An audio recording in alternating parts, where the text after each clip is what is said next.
Hi there, this is Pastor Jacobson again at Christ Lutheran Church, Port St. Lucie, Florida. This recording is for the next Ember Day, and this is my second take on this because I think I can make it even shorter than the first take was. I apologize for the last one's length, the one that came out on Wednesday. Wednesday is the first Ember Day of the year, the calendar year, which is, so these are Wednesday, and Friday and Saturday on in the first week after the first Sunday in Lent.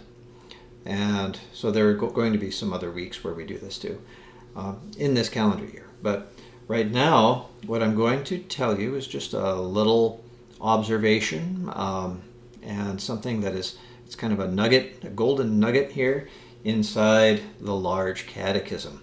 This week, for these Ember Days, I've invited our congregation to read through the Large Catechism from the beginning up through the end of the Ten Commandments. That's the first section, along with some preliminary stuff. And it is kind of a longer section. We've got 3 or 4 days to do it if you include Thursday. So I don't think it's too long for that.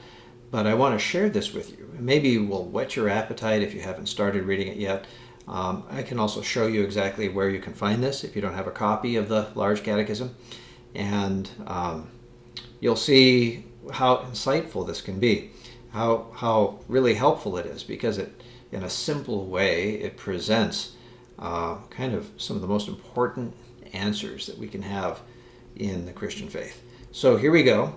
I'm going to switch over to one of the windows that I have here.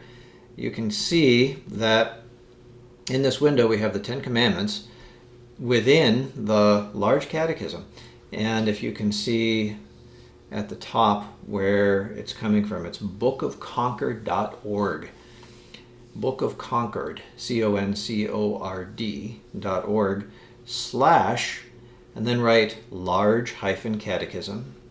And if you put a slash after that, it'll just take you to the leading page for the Large Catechism.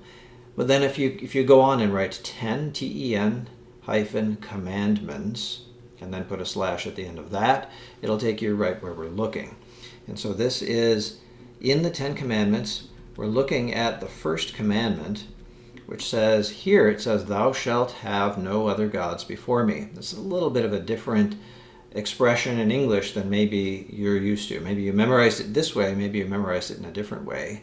Right now, our catechism, and I'm a big advocate of following Luther's advice and not changing this, but right now our catechism uses the expression, you shall have no other gods. So it's a little bit simpler than this, but the reason for the differences is that in the catechism, we consider that to be a tool for teaching the teachings, the doctrines of the Christian faith.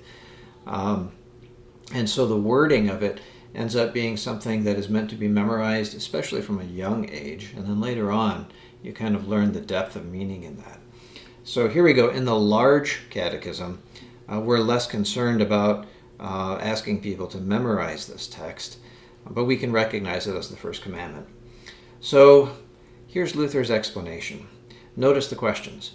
That is, thou shalt have and worship me alone as thy God.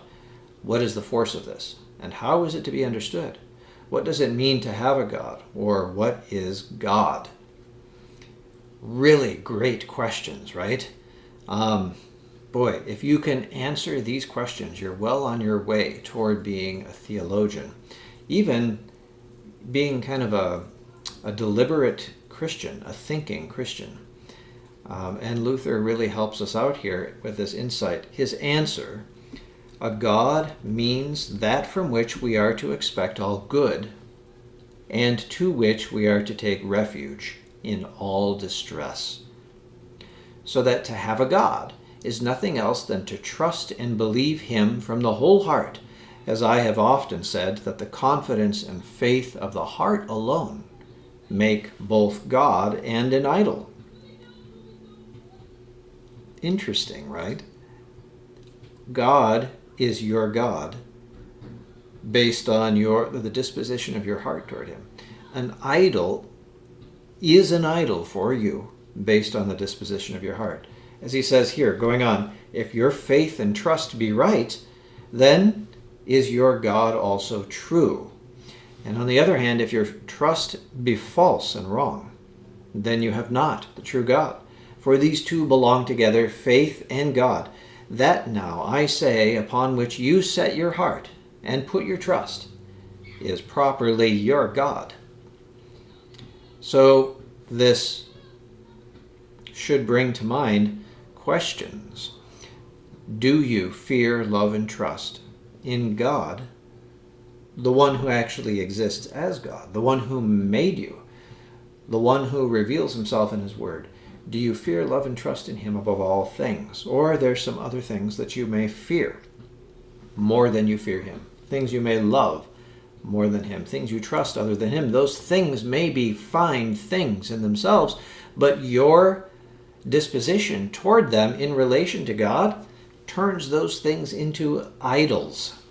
So you are an idol worshiper, like the Canaanites who worshipped Baal, right? And many other false gods. There are examples throughout the Bible and outside the Bible. So there are gods like Zeus or Hermes, or gods like, they're mentioned in the Bible, at least in one place. Or gods like Thor, for example, like a Norse god. But today we have false gods abounding just as much as in times past, and it all depends on the disposition of your heart. Now I'm going to switch back to the other screen here, and what you see there on the side of the screen, and that would be over here on this side. What you see there is a Bible illustration from Gustave Doré. This is the temptation of Christ. The devil is tempting Christ. And if you remember the story, the devil is saying, look at the kingdoms of the world, and all this I will give you if you only bow down before me. And that would be to give the honor that is only due to God to something else, to a creature, to Satan, in fact. So the problem isn't so much that he's Satan. The problem begins before that, in the fact that he's a creature. He's not God. So giving that worship to something that is not God would be a sin. The good news, Jesus did not succumb to this temptation. He sent the devil packing, and the devil would come back and continue tempting him later, but Jesus overcame the temptations of Satan. Why? Because he was your substitute. So for all the times that you have set something else in the place of God, in terms of fearing, loving, or trusting it, in terms of giving it some honor that is due only to God, maybe in getting your priorities mixed up, where God should be top and what he says should be the top priority in your life. Whatever it may be, Jesus has become your substitute. So first, we can talk about him being the substitute for you on the cross, where he gave his perfect life. He gave his perfect life in place of your sinful life as the payment for your sin. And that means that God can tell you that your sins are forgiven. And on the other side, he also lived that perfect life by resisting the devil perfectly, and God gives you the credit for his righteousness. So you receive his righteousness, you receive the forgiveness of your sins by faith in his word. This is the benefit of actually having the true God, because you won't find that from any other God. No other God provides salvation like he does. So there you go. That's something to think about. I hope it whets your appetite for reading more in the Large Catechism. You know where to find it, and I wish you God's blessings. The Lord be with you.